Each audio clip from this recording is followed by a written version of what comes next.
Welcome to Sleeping with Sarah. I'm Sarah Albritton, and I'm here with my guest, Erica Rhodes. Hi. Hi. How'd you sleep last night, Erica? To be honest, I didn't sleep great. Yeah? Yeah. What, nightmares or insomnia? I think I sometimes I weirdly get scared at night sometimes, and I just, couldn't calm my brain down.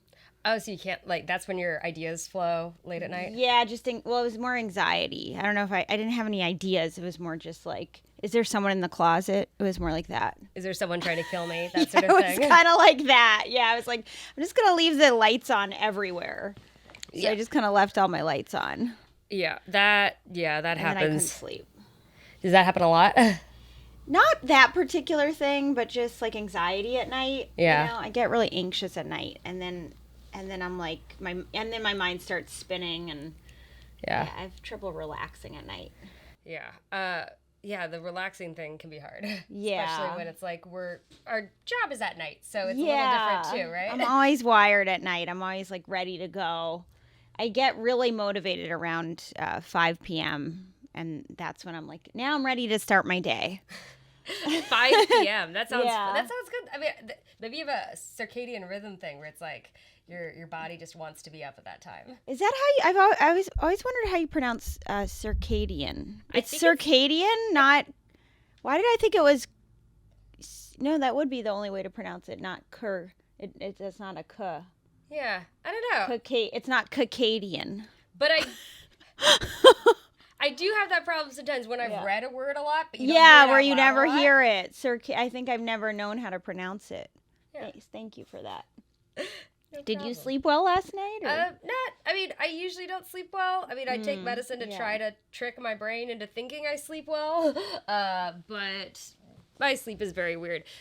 Not last night, but the other night, I had a nightmare where I was hiking and someone tried to someone with a dog and a nice Chanel purse tried to kidnap me, and it was a very strange dream. Oh, I don't like kidnapping dreams. No. I mean, at the very least, it's okay, well, they have money, but for some reason they think I'm valuable. I don't know.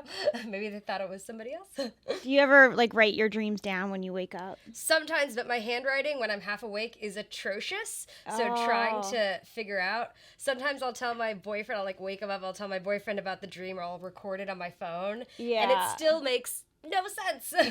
I always think my dreams really make sense, but then I can't stop thinking about them. I'm still in dreamland, I stay there. I kind of want to stay in dreamland. Oh, that's kind of fun though. Have you ever lucid dreamed? I think I do a lot actually. Oh, what do you do? I didn't understand what lucid dreaming was, but I think I do it because I can dream something and then I wake up and I can literally go back to the same dream. To try to figure out what happened. Oh, that's kind of cool though. Yeah. So do you have autonomy? Can you make choices? If you wanted to fly in your dream or something? Not exactly, but I can I can go where I left off. So if I was someone was about to knock on the door and then I wake up and I'm wait, who knocked on the door? I can go back to the same place and time and be oh, that's the person that knocked on the door. That's really great because I've had so many dreams that are cliffhanger dreams and I don't know what happens. It's and I can't ever find out. You get to actually have season 2. Yeah, it's not always linear, but it's kind of I can flow into it. That's it's cool. Weird. You might be able to there's some meditations where you can lucid dream where you can be which I've done a few times, but it's oh, I'm going to go flying, or I'm going to go, oh, really? Have a bunch of sex, or whatever you do when you're lucid dreaming. Have you heard of this guy named Michael Sealey? No. He's my guy. So he does all these hypnosis videos on YouTube. Ooh. And he has every version, he has hypnosis for letting go of negative attachments, or hypnosis for anxiety, or insomnia. And almost every time I put him on, I can fall asleep. Oh, really? He's amazing. And his voice is very calming and very even. And so it's kind of lulling you to sleep as well as Have you ever, so you've done the hypnosis through a YouTube channel? Or? Yeah, it's his YouTube channel, Michael Sealey. Wow. I think it's Sealy, but I'm obsessed with him. He's the only one that's helped me with hypnosis to to sleep. That's interesting because that is also the name of a mattress company. Sealy. I wonder if he's like in cahoots with the mattress company. We'll see if Sealy sponsors Sealy. Yeah, that would be smart. Sealy and Sealy. Yeah. By the way, Sealy, I am looking for a mattress sponsor. So you need a new one. This is too soft. I like a hard mattress. You do? Yeah, I like my mattress is so firm. It's like almost like sleeping on the floor. Really? Yeah. Wow. Yeah, I like having a little bit of softness. Like, I love it going into, like, a hotel room where they've got, like, the pillow. It's just, like, you sink into it. I love that. Yeah, I don't like sinking in. Do you have to, like, on the road, do you tell people, hey, give me the hardest mattress in this hotel room? No, but I am a little picky about hotel rooms. Oh. Like, yeah. I've moved 3 times before. I've been like, that room doesn't work, that room doesn't work. Yeah. And I'm very sensitive to smell, so, like, if someone was smoking, I don't like that. Yeah, I don't either. I can't do the smokes. Yeah. Incense, yes. White sage, yes. Yes. Smoke, no. No. So have you ever been hypnotized in real life, like by a person? No, I'm actually, like, very not what's the word? Hypnotizable? Yeah. One time I was following a hypnotist at a comedy show. And I think it was like in Oklahoma, and the guy wanted to hypnotize me before, so he had like a whole group of people, like volunteers, and he was like doing everybody, and he tried to do me, and it just like wasn't working, so he sent me back. He's like, "This isn't gonna look good. Go back." Well, yeah, it's kind of like I get why you wouldn't do it in the show because it's like if you're not hypnotizable. Right. It's like some people are more easily. I think it's same with brainwashing. Like I'm not really brainwashable. Hey, that's good. Like you know, cults should not try to get Erica Rhodes in their cult. It's not gonna work. It's not good. Gonna work, guys. I could start one, but I'm not joining one. If you were gonna start a cult, what would that cult be about? That's a really good. I like that question. What kind of cult? Yeah. Or what would the thing be? Yeah. What would you guys be about? Would it be, I think it would be about like going on. I think I would like to start a off the grid cult where we don't do any social media and we don't really have outside noise in our life anymore, and it's just all about like connecting in a real genuine way, and like eye contact. Yeah, eye contact and like bringing back empathy and community and things like that. Not like community and like everyone's equal, but kind of just community and like you help each other and because if you care about each other. Because if you start a cult, you want to be the head of the cult. Yeah, obviously. Obviously, I want underlings. But I want them to think that we're all in it together. Fair. I feel like that's what a lot of the cults and communes are. Like everyone thinks it is. It's like, hey, we're all nudists, but right. And lots of yoga. I have wanted to do like a meditation retreat. So it would be like yoga and like self-help stuff and no social media. I like that. I think that's good for a certain amount of time. Yeah. Yeah. And then we get sick of each other and go back. I met this guy once who said he did like a silent yoga retreat or something. A silent one? Yeah, silent one. And I've wanted to do that, and I've also wanted to go off social media. I'm always like struggling with that. And he was like, he goes, the silent retreat's the best thing ever. And then I was like, did it change how you are with social media? Like, did it shift you? And he said, yeah, now I just post cat videos. Like, as if that's enlightenment. I was like, okay, so... He's like, and they're doing really well. Like, he was really excited. He's like, oh, yeah, the second I stop caring, you just post cat... Erica, want to grow your comedy social media, profile? Just post a bunch of cats. Yeah, post a bunch of cat videos. It was kind of funny because it's like, I guess he got rid of his ego, so then it was just all about the cat, but it's still social media, so it kind of didn't last. Like, I wonder how long those things last. Like, you go off social media... You go on an island, you don't talk to anyone, and then you come back, and like, how long does enlightenment last before you go back into this vortex? See, I feel like that's what when I am off social media, or like for mushrooms. Like if I'm mushrooms, I don't check my phone, don't check. And like, that's where I feel like I have my 8-hour enlightenment period when I'm on mushrooms. Yeah. Have you microdosed on that? Or? I haven't done microdosing. I'm like all or nothing. Yeah. Although I did just get back from Amsterdam, and theirs were a little lighter than I expected, and so I felt like that was like not a microdose, but like a mini dose. You know? Whereas like the lights looked pretty on the canal and everything, but it wasn't like. I wasn't, like, you know, communicating with the greater powers. Right. Yeah, I've tried mushrooms maybe a couple times. I never had, like, a huge enlightened experience on them. Yeah. But microdosing I found more useful. Well, I'm glad you found use. That's good. Yeah. Although I definitely could not do the silent retreat. That would be so hard for me. Really? Because you I don't want to sit there with your... You don't want to sit there with your thoughts, or when I'm when I'm quiet, when everything is quiet, it is so much easier for me to fall asleep with the narcolepsy. Oh, so when I do yoga, you know, at the end where they have everyone like lay down, like a you know, and they're just supposed to release. For a while I didn't do yoga classes because I was so self-conscious because I would always fall asleep during that like 1 minute where you're supposed to just lay down because it just makes it really easy for me to fall asleep if I'm not like doing something or listening to something. Right. It's a lot easier but there's nothing wrong with falling asleep, you know, in yoga because people do it. Oh, I could just it's okay. It's like, hey, maybe if you're just okay with it, then you know, and then they can wake you up when you have to leave. Yeah, that's that. I guess that's not too bad. Do you meditate? I do, but a lot of times I do end up falling asleep meditating as well. I do that too, but that's okay. Yeah. I think maybe if you don't judge it as much, like those things are meant to relax you. Yoga's meant to relax you. Meditation's meant to like relax you. So that's not bad. Yeah. Yeah. How long do you think you would last at a silent retreat? Like, what's the longest you could be silent? Oh, I can be silent for a long time. Really? Mm-hmm. I could do it for like a month. Oh, wow. I don't feel the need to talk. Oh, that's so interesting. I like to write. That's how I like to express myself in writing a lot. So I think as long as I could write and journal, I think I could last a long time. Yeah. Not that I'd want to do a month, but I could probably do a month. That's wow. I can't even imagine. Like, I lost my voice when I was in Scotland recently because I was performing like a lot, and I was starting to get a little sick because I was performing every day for like over an hour. And were you doing a one-woman show? Mm-hmm, oh, yeah. Cool. I was doing that one-woman show in Edinburgh, Scotland. Oh, was it fun? I wanted to do that. It's a lot of fun. It's a lot of work, but it's really fun.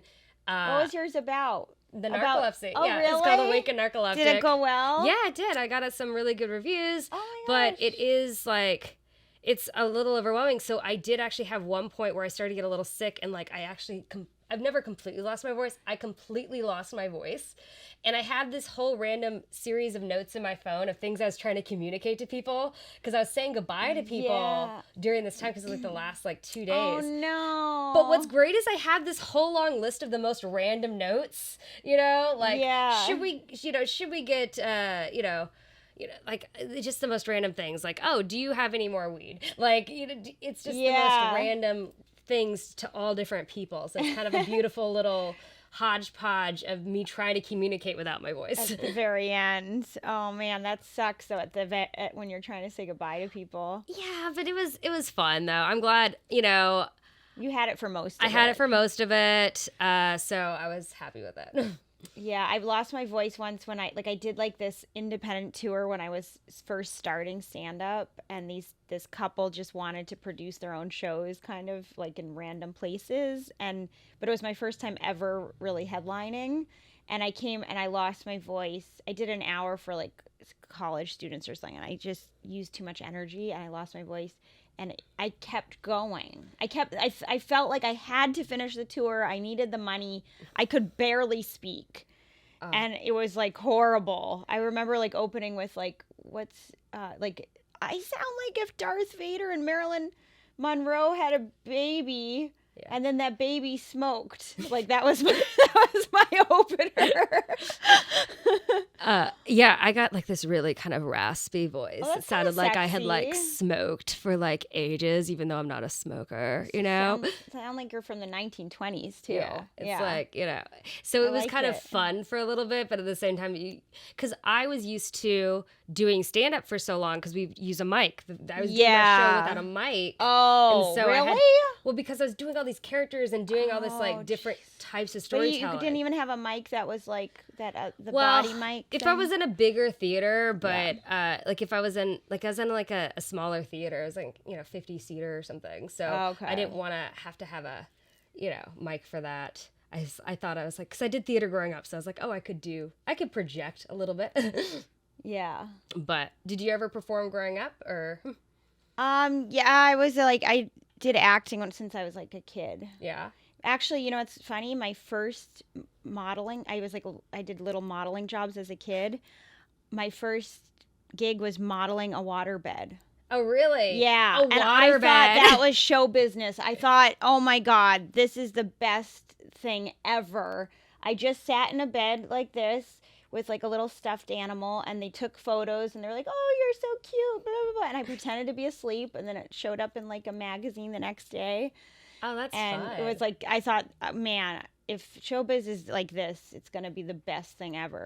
And little did I know, was not like that. Did you get the waterbed? Did they give you a waterbed? No, I didn't even get a waterbed out of it. Maybe I got this stuffed duck.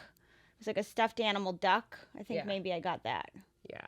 Something I've learned as we grow as performers in the industry, work on your contracts, Yeah. Reese Witherspoon for Legally Blonde 2, in her contract, she said she got to keep all the clothes. And I was like, that is smart. That is really smart. But, you got to wait till that first one hits, Yeah. But then I did a bunch of other little commercials. I did a Don't Talk to Strangers commercial as a kid. It's like sitting on a swing, and then a guy came over and tried to like talk to me, and offer you candy and stuff. Yeah, it was like one of those like really corny commercials where he came up to me and was like, and then I was like, my mommy always said never talk to strangers, and that aired forever. It was like on the radio, it was on TV. So it's like, what is your type, Erica? Oh, abductable child. Yeah. And it still is. That's name of the next album. Yeah. Abductable. Or just say no.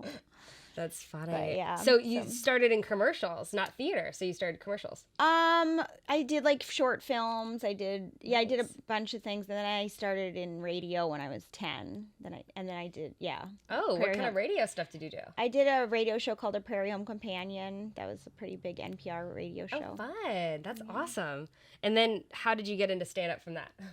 Well, I did acting for a while, and it just wasn't really working out. And then I just ended up getting frustrated and went into stand-up. You're like, It was my last straw. It was like, let me just try this. Well, that seems to be working out great. I mean, you got another album coming out, so that's cool. Yeah, thanks. Yeah, my second album. It's called Ladybug. Yeah. How do you get the names for the albums? Well, the first album was interesting. It's called Sad Lemon, and I had one show that I knew wasn't going to be the show, and so I kind of went just rogue on that show. It was in Portland, and everybody was a bit drunk, and like it was kind of a wild crowd, and I just said, hey, maybe we can spend this show just figuring out what my album should be called. And I had spilled water on the stage or something, and there's like a lemon on the stage, and I had said like, oh, there's just a sad lemon on the stage. And someone goes, how about Sad Lemon? Oh. So somebody in my crowd named it, and I was like, I love that title. That's fun. Yeah, like Sad that. Lemon, and that doesn't even show up in the album, but it's just kind of like a wink, Yeah. That's a great thing about being a creator. You can basically pick the names, and nobody has to know what it means. It's just like for you. Yeah, I thought of putting it on an extra track, and then I just decided not to. So, and then my second album is based on two jokes. I have two. I have a lady joke and I have a ladybug joke. Yeah. So it is based on those jokes. Nice. I like that. And that comes out soon. So where did you film that one? We did it at Portland Helium. Nice. Wait, no, sorry. That was my first album. We did it at Acme in Minnesota. Yep, I've heard it's one of my favorite clubs. Yeah, I love it. So it's cold. It's cold? It's cold in Minnesota. It is. I don't think it was cold when I did it. When did I do it? I don't even remember now. It's okay. I think it was spring. Yeah, it's not too bad. Yeah. I lived in Chicago, but now my body is very adapted to the warm weather here in California, so now I'm a wimp. Yeah, no, I'm such a baby. I was just in New York, and it was pouring the whole time.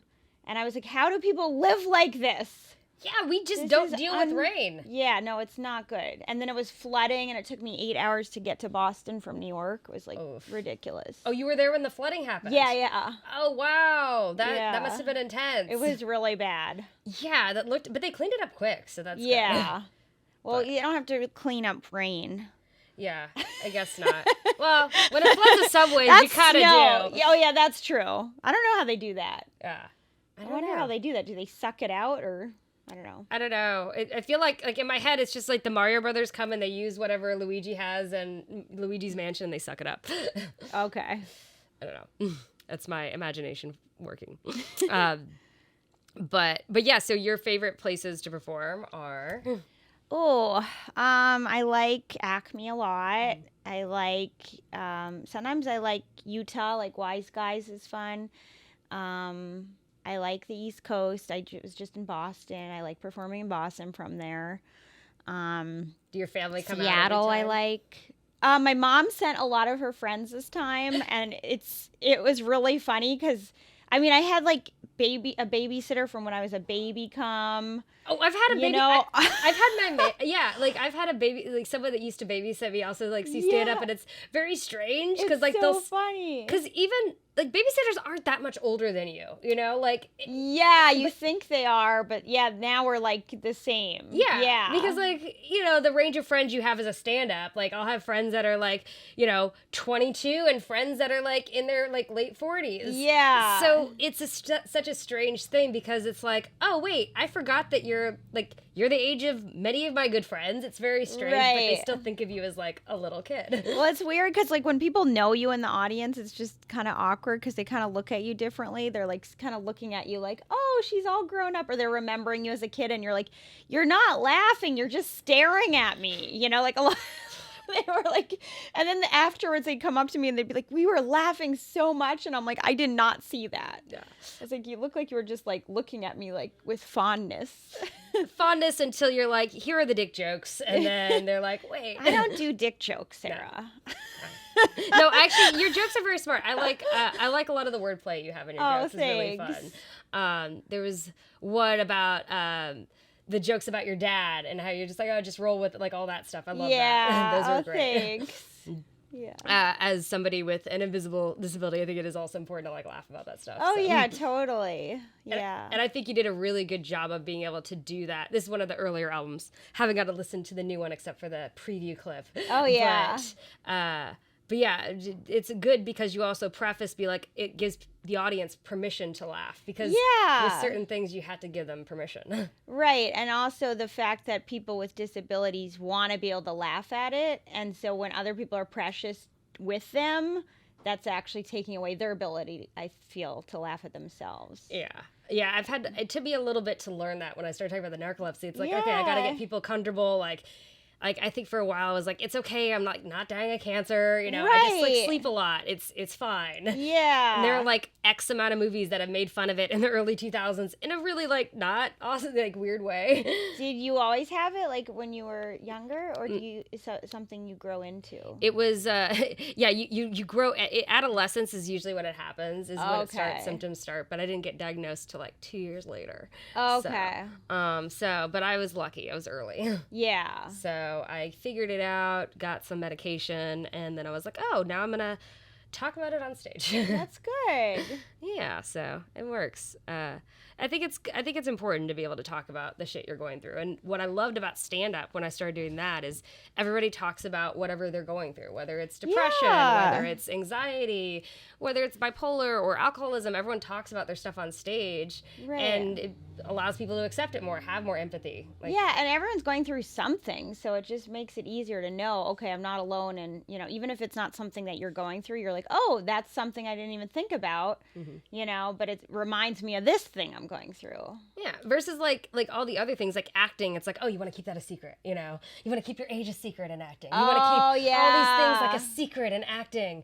Like, I grew up in Louisville, Kentucky. I went to like an after-school theater conservatory, and they taught us to get rid of our Kentucky accent like as a teenager because you're not going to get any acting jobs that way. And so it's all like, I know they told me to change my voice or I wasn't going to ever get any acting. Oh, yeah? Yeah, I had I went to acting school, and they were like, you need to get it lower. Yeah. Acting school is pretty harsh, come to think of it. Yeah. It's like, hey, you got to change this and this and this about yourself. I loved it, though. Yeah, I know. had so much fun in acting school. It was the only school I could get through. It was a lot of fun. Like, I really enjoyed it. And, like, there is this weird kind of camaraderie you have with your other fellow actors. You're doing all this weird stuff, like movement class. Everyone's, like, becoming animals and rolling all over each other. And you think it's the most ridiculous stuff, but it is really fun at the time. Did you ever do the tremoring? Did you ever do tremoring where everyone's lying on the floor just shaking?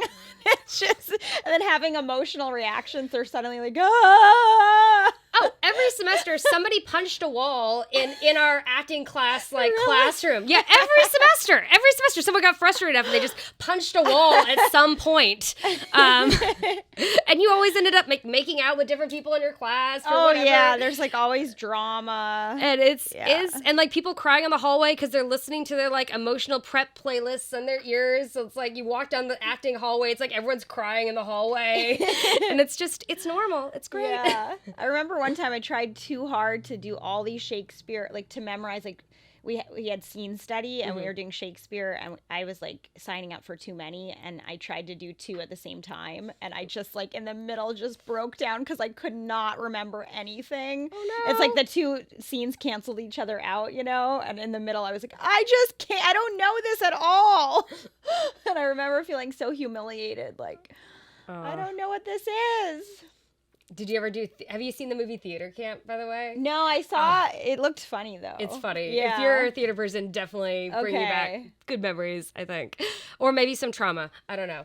Probably both. I also did a Ramona Quimby tour that was like Theater Works in New York. And fun. we did 200 200 shows. Oh, wow. For kids. That's and great. We toured around and we had to put our own set together and they had the kids not only working children as actors, but they also had to double as set designers, set people. We weren't children. We were like in our 20s. Oh, okay. We were performing for children. Got it. Yeah, I'm sorry. In my head, it was like, child labor. Oh, no.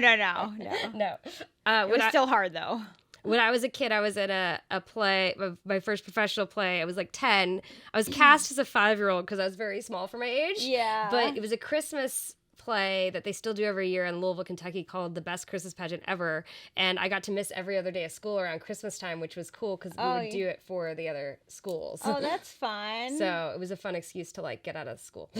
That's cool. I was in a show called, the Beggar's Opera in high school. Yeah, Beggar's Opera. So I played Polly in that. And I have memories. It was like the first time I ever kissed a boy in a scene, like we had to practice kissing and everything. And we won all these awards. Like we did really well with the musical. And recently the guy that I had the scene with sent me a copy of it. What? It was, and honestly, I would never ever recommend watching something from your past like that. I had this idea that we were so good. Oh no! Like in my head, we were so good. I mean, we were winning awards. We were like making an impression. I watched it. I was like, what the hell is like, this is the most embarrassing thing I've ever seen. And we took it so seriously. Oh, well, Beggar's Opera, that's not necessarily easy. Is that? No, it's Brecht, hard. Right? Yeah.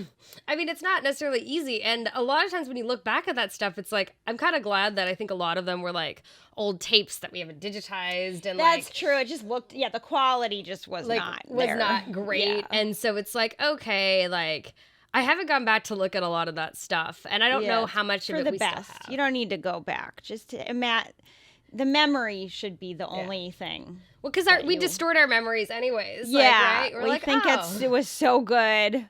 I also acted in an operetta called Amal and the Night Visitors. I played Amal, and that was like an entire opera. So you can like sing. You can no, I can't now. But when I was a kid, I could sing, I guess. But I don't think I was ever like an opera singer.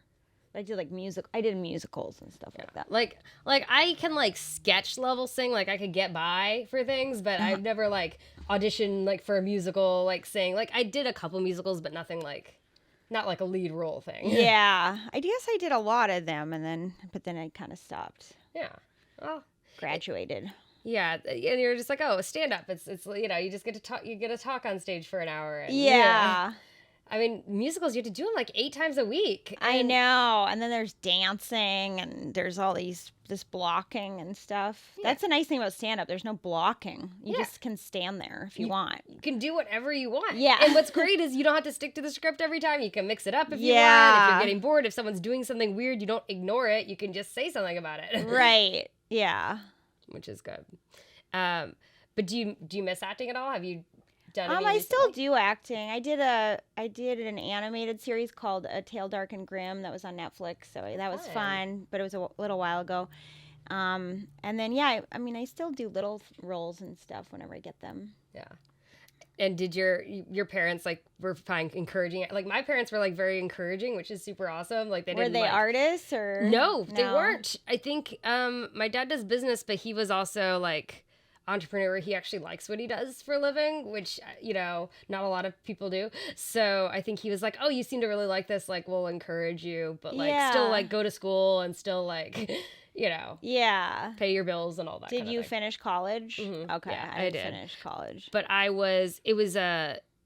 didn't want me to go to just a theater conservatory. I went to like a school that had theater, but also regular classes too. What was the school? Northern Illinois. They had a Meisner program. Okay. Which was Catherine Gately. I don't know if she's still there now, but I kind of did Meisner. I did David Mamet's school, Atlantic Theater Conservatory. Yeah. So it's kind of Meisner, but he calls it practical aesthetics. Yeah. Which is basically his way of acting is like, just say the words.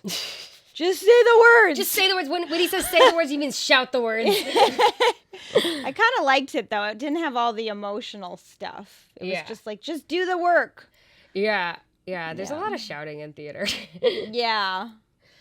What do you do outside of that? Like, do you have any hobbies that you do for fun? I do yoga and and I played cello. Oh, you played cello? Yeah, I was a cello major in college. Oh, really? That was like my main thing for a bit. I can't really play. I can play a ukulele kind of, but I've always wished I had like stuck with an instrument. Yeah, I have. I still take it out sometimes, but I don't really like play in a group or anything. Yeah, well, but it's still just fun to probably do it yourself, right? Yeah. That's good. Yeah, I think I've always been little intimidated by music, just playing it and all that, because you have to like suck at first, and then it's like, that doesn't sound good. That's the same with stand-up, though. You have to really That's fair. Suck at first. Yeah, the first year. Also, music, it's like you can do for yourself. You don't have to perform it, Yeah. You just do it for fun. Yeah, I don't think anyone just does stand-up in their house by themselves. That would be odd. I've done it. Yeah. Well, I mean, I think we all did it during the pandemic. Oh, yeah, that's what I was thinking about. I was like, during the pandemic, I take that back. I amended this. During the pandemic, we all did it in Zoom rooms by ourselves. Yeah. It was a hard time. That was so weird how we did that for like an entire year. I know. Were you here during the pandemic? I was here. Then I went to Florida for a couple months and like stayed with my sister. And then, I think I was here most of it, though. Yeah. Me too. I was glad I was here because it was like warm enough to be like social distance and be like, oh yeah, everyone meet in a park, or let's go for a hike, or let's do this. That's true. But did you start stand up in Boston or here? Here. Yeah. Nice. Yeah. You? I started in Chicago. In Chicago. That's a good place to start, I think. Yeah. I liked it a lot. It's a good place to start. It's where everyone kind of goes for comedy, but there's a mix of improv and sketch and stand-up. So it's like figuring out like where you want a thing to go, which is... Yeah. Well, that's one thing I like about LA versus New York. Like, I feel like in New York, you can be more experimental with stand-up. And in New York, it's like, if you don't have the jokes, they like tune out real fast. Yeah.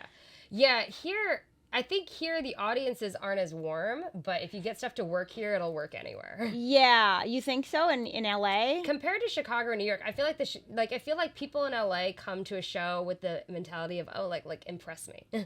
Like in LA? They hold back. Really? Like that's how I feel in New York, but I feel like in LA they're a little bit more lenient. I think that compared to Chicago and New York, I feel like audiences go out seeking comedy. And in LA, it's more of a theater, like a movie theater town. It's a movie town. So people go to the movies. People don't see live performance as much. Like, we don't have any long-term Broadway. It's all like traveling and stuff. That's true. So like I think that's where I get that, and I've heard I can hear it in the rhythm of the laughters if I'm even in the back of the room in certain spaces. You could hear sometimes they like hold back laughter compared to where I've been before. But that's, I don't know, maybe also just me coming from those, Chicago. I didn't spend as much time in New York, so it's been a while since I've been there. I should go back. I need to go back to New York. But I like it. Chicago was really fun. And I think it's also because Chicago's used to seeing improv.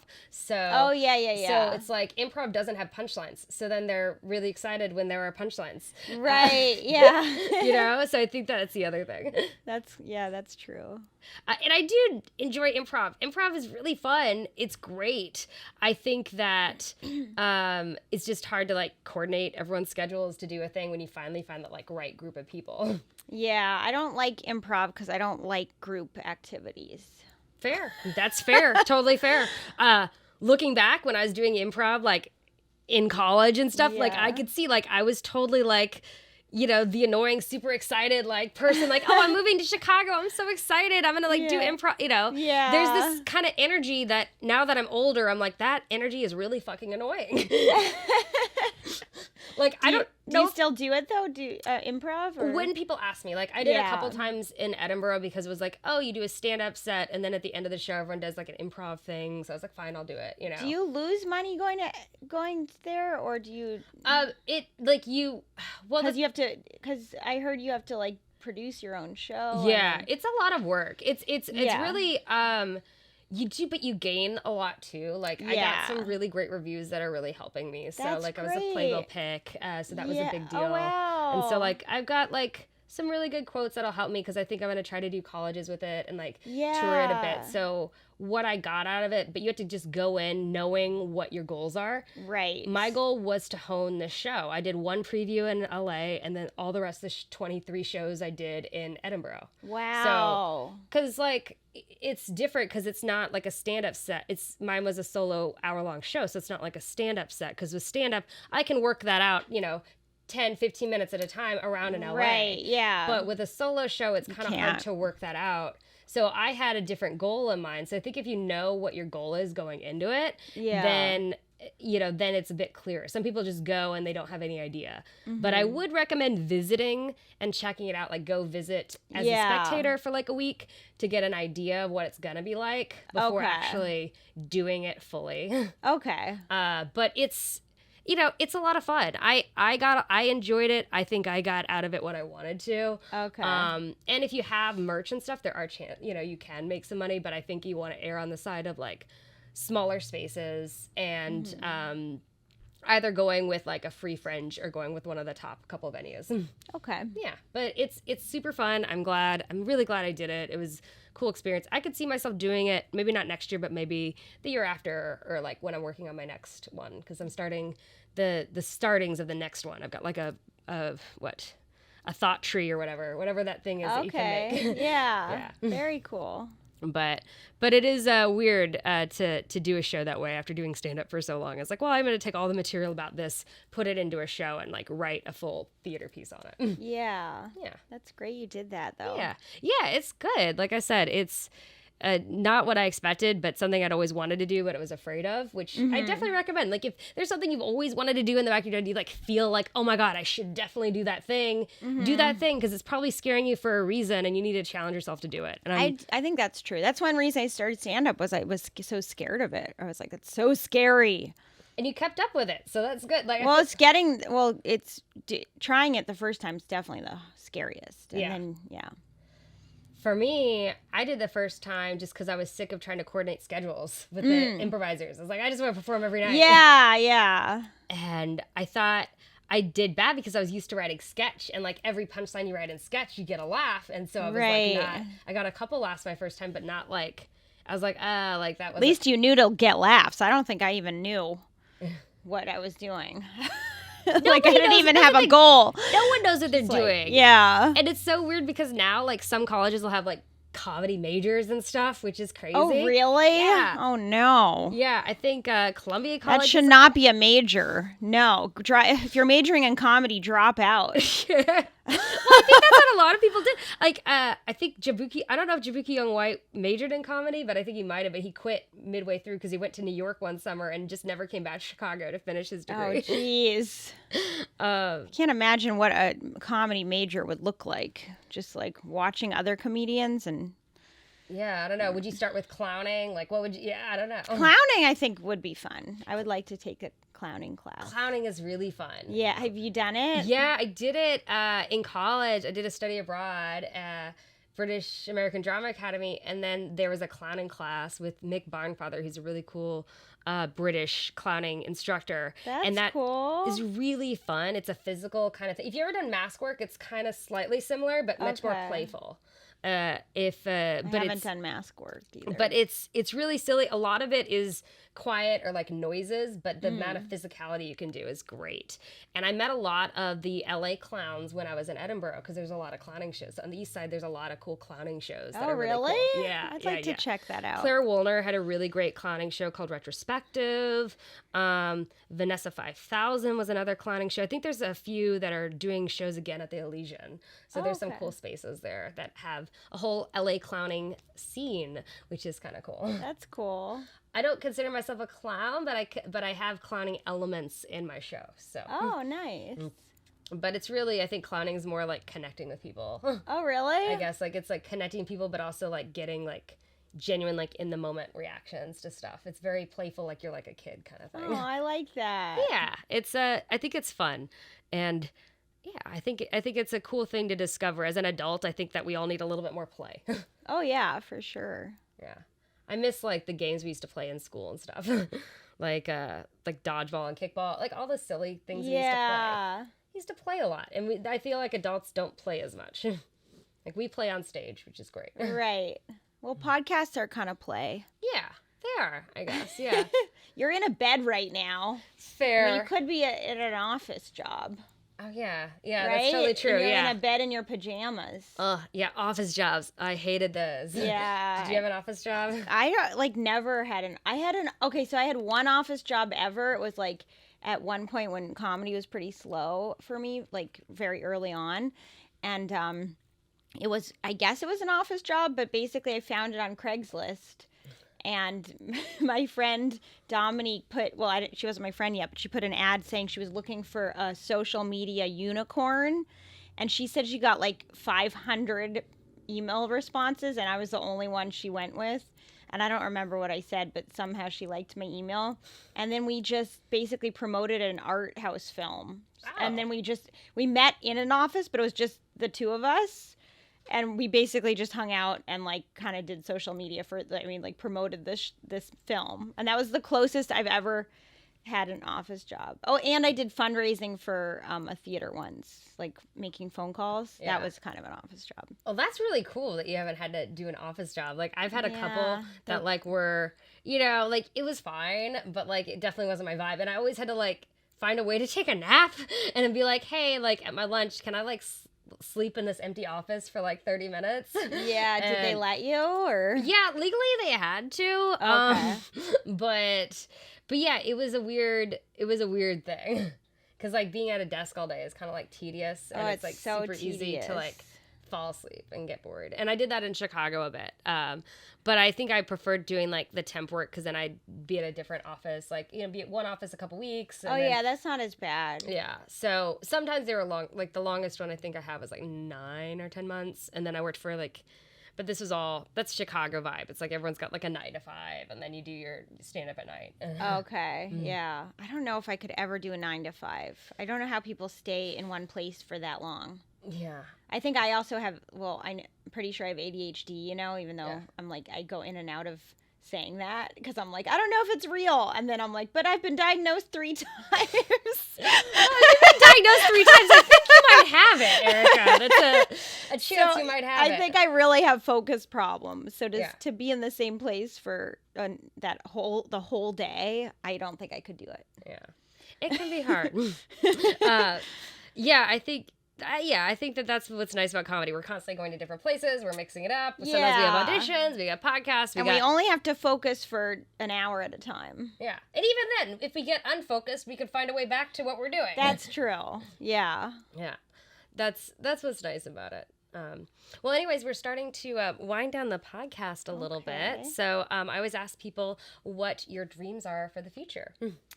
My dreams are, let's see, I'd like to sell something. I want to sell a show. And I'd like to keep doing stand-up and I would like to do my next special at some point. And I think, and just keep on growing as a comic. Those are great. And I'd like to write a book one day. Oh, yeah. That sounds like fun. Yeah. I haven't done it yet, but I'd like to. All right. That sounds great. Those are great goals. Well, thanks. Thank you so much for being on the podcast. Thanks for having me. If you want to plug your socials and where people can find your album and all those things. Yeah, my album's coming out October 20th. It's called Ladybug, and you can find me on Instagram at Erica Rhodes, and my website is ericarhodescomedy.com. Awesome. Well, thanks for thanks for being on the podcast. And thanks for having me. And by saying good night. So good night, everybody. Good night. Thanks for listening to Sleeping with Sarah, where I slept with Erica Rhodes. Erica has an album coming out called Ladybug. You can download that on iTunes, Amazon Music, and Bandcamp. Also follow Erica on social media at Erica Rhodes, that's ERICA RHODES, on Instagram, and at Erica Rhodes 22 on TikTok. If you like the podcast, please rate, review, and subscribe. Follow at Sleeping with Sarah on TikTok and YouTube, and at Sleeping with Sarah Pod on Instagram. Thanks to Josh Bryan for the music. Big shout out to a team at Jam in the Van. Please follow at Jam in the Van and check out their other podcasts. I'll be releasing a new podcast each week, so tune in to find out who I have in bed with me next. If you want to find out more about me, go to sleepysarah.com or follow me on Instagram or Twitter at Sarah Albritton and TikTok at Sarah Albritton Comedy. Until next time, good night. Sleeping with Sarah.